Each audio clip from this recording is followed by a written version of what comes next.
Hello my friends, today is full of important updates, and yes, there are more kabooms coming from Crimea. What you're about to see is footage from a Ukrainian drone camera. This video will be a little longer than usual because we have plenty to discuss. Let's begin with the Kucha airfield of the Russian army in Crimea. This marks the third successful Ukrainian strike on that base using long-range drones. Several radars and transport aircraft were targeted, including the Antonov An-26 cargo plane. Now, this airplane is especially interesting for me. At the start of my pilot career, I flew the An-26 for commercial aviation, carrying cargo between Turkey and Greece, and sometimes inside Ukraine. I know this aircraft very well, and for the Russian military, there is really no alternative. The drone footage shows the An-26 on the maintenance apron with its engines still mounted but the propellers removed. You can even see ladders around it, confirming ongoing repair work. And then, of course, the strike. The explosion ignited residual fuel in the tanks and set the aircraft ablaze. That was the end of this particular An-26, the one painted with a dolphin on its nose. This aircraft has a long history. I remember seeing it as a teenager at an aviation exhibition in Crimea, part of the Open Navy Aviation Day. Kids and families could step inside and explore. That memory is still vivid for me, and now it's painful to see it destroyed. But Ukraine has no choice. These planes are used by Russia to deliver weapons and supplies close to the front lines. The footage also shows a second aircraft at a nearby parking spot, likely operational, with its tow bar still attached. It too appears to have been struck in the tail section. Fires broke out around it as well. A Beatweld maritime patrol aircraft was also spotted intact. The Ukraine seems determined to eliminate those eventually. What's surprising is that Russia appears to leave this base almost undefended. Kacha is a secondary airfield compared to Belbek, just 15 kilometers away, where fighter jets and bombers are stationed under stronger protection. Kacha mostly houses transport aircraft and helicopters, which Russia seems willing to risk, but Ukraine is methodically removing these assets. It's worth noting why the An-26 is so important. Russia has no real replacement. Their attempt to develop the Ilyushin Il-11V transport aircraft failed after a prototype caught fire and crashed in 2020.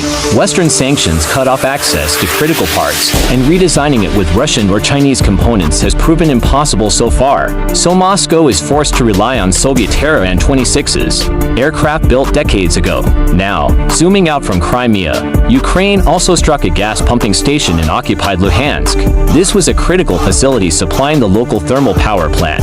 The attack, carried out by Ukraine's 14th UAV Regiment, caused massive explosions and fires visible from kilometers away.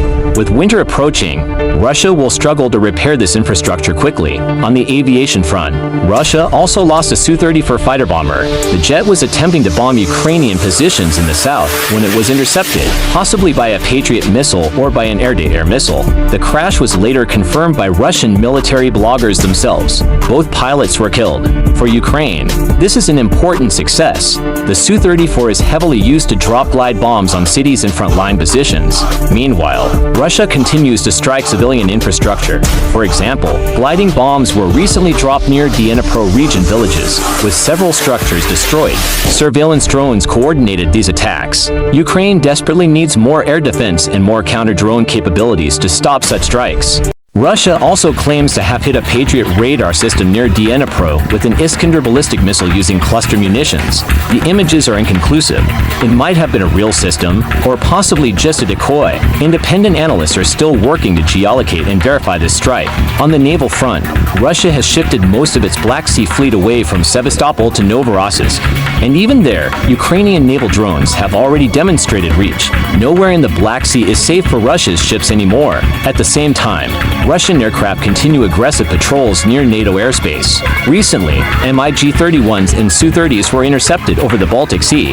They did not enter NATO airspace this time, but earlier this month, they violated Estonia's airspace for a full 12 minutes. Russian diplomats later bizarrely claimed this was retaliation for Ukrainian strikes on Crimea, a completely illogical excuse. Denmark, too, has reported Russian drones flying over its territory, including near military bases. The Danish Prime Minister Minister has described this as part of a broader hybrid war, combining cyber attacks, airspace violations, and sabotage across Europe. NATO diplomats have now warned Russia that any further intrusions will be shot down. And finally, in the United States, Secretary of Defense Lloyd Austin has called for a rare urgent gathering of almost all top generals and admirals across the Army, Navy, Air Force, Marines, and Space Force at Quantico next week. The reasons remain undisclosed, but such a meeting is highly unusual and raises many questions about the state of global security. That's all for now, my friends. As always, thank you for watching and staying informed. Please check the time codes below if you'd like to jump to specific topics. But if you can, I encourage you to watch the full video, because the full picture matters. Stay safe, stay strong, and we'll talk again soon.